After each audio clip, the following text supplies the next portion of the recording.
Have you ever wondered what actually happens after you click an app, open a website, or start a game? Inside your computer, a tiny component begins processing instructions almost instantly.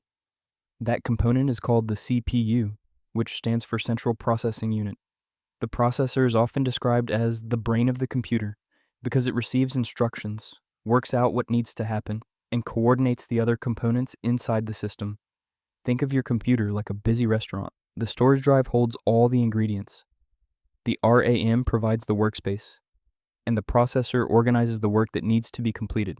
Whenever you open a program, the instructions are moved from storage into memory. Then the processor reads those instructions and performs the required calculations. This happens through a repeating process known as fetch, decode, and execute. First, the processor fetches an instruction.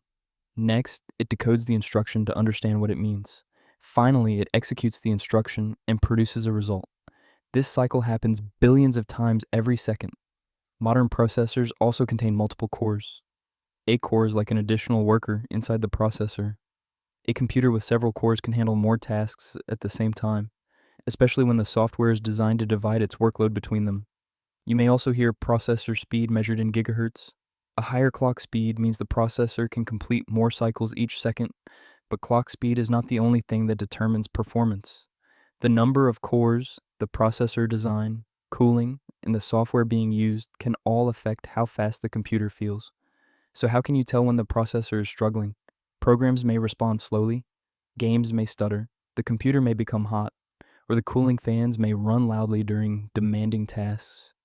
You can check processor usage in Windows by opening Task Manager and looking under the Performance section. If processor usage stays close to 100% during simple tasks, a program may be using too many resources, or the processor may be too weak for the workload. It is also important to remember that the processor does not work alone. A powerful processor can still feel slow.